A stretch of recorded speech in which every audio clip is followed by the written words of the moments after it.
Little Red Riding Hood. I've bought you a basket full of. So the wolf entered the house. He took the grandmother and shut her in the wardrobe.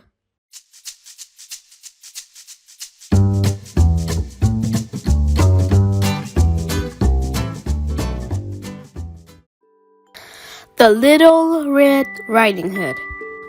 Once upon a time, there was a sweet little girl called the Little Red Riding Hood. They called her that because she always went out with her red cape that her grandmother had sewn for her. The Little Red Riding Hood loved her grandmother very much. She lived in the middle of the forest. One day, her mother told her, "Little Red Riding Hood, you must take this basket to your grandmother because she's sick."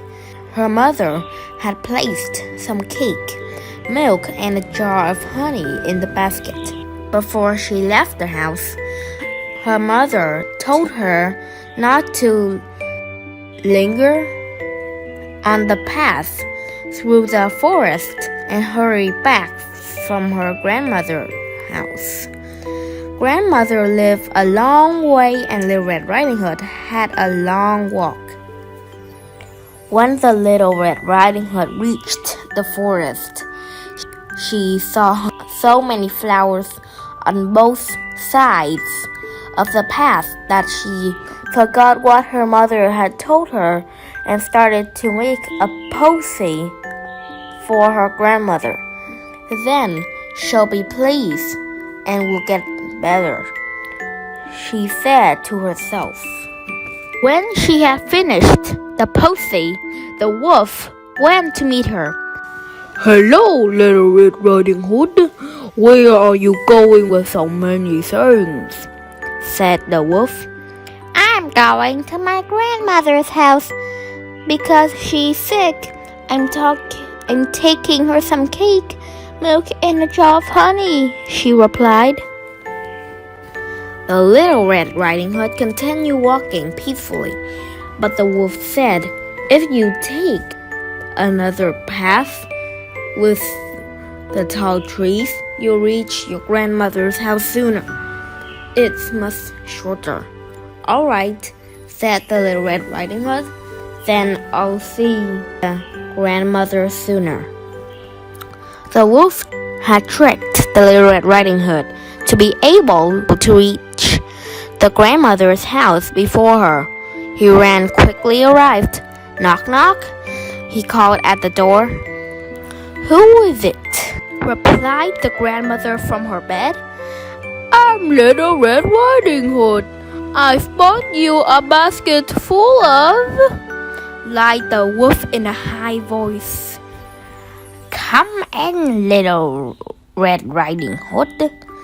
The door opened, said the grandmother.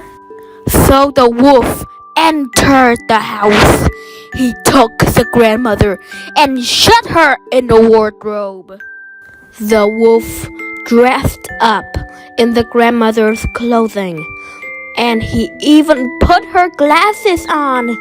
Then he got into the bed.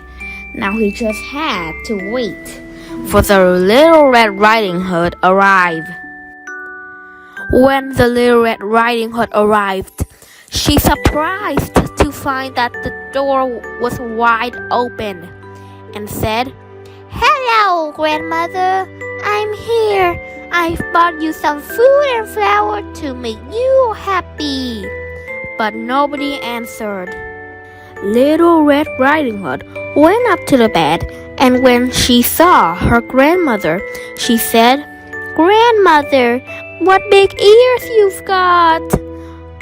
"All the better to hear you with," replied the wolf in a high voice. "And what big eyes you've got!" said the girl, very surprised. "All better to say you with," he replied. "Oh, grandmother, what big mouth you got!" said the Little Red Riding Hood. And the wolf jumped out of the bed and shouted, "All better to eat you with." Luckily, there were some hunters passing through the forest. Past that at that moment.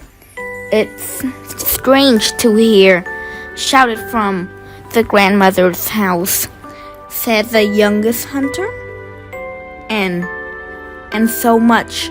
We better go in and see if she needs something, replied the other hunter. The man threw the wolf out of the house, and the beast went far away with his tail between his legs. The little Red Riding Hood ran to the wardrobe to free her grandmother. What a big hug they gave each other after the shock they had. When everything was over, the hunter, grandmother, and the girl sat around the table and peacefully ate what the little Red Riding Hood was carrying in her basket. They had never tasted such a delicious cake with a glass of warm milk and honey. Before leaving, the little Red Riding Hood promised her grandmother never again linger along the forest path. I promise, grandmother, she said. I'll always be careful when I go on my own, and I'll never speak to strangers again. Her grandmother smiled. She felt better already.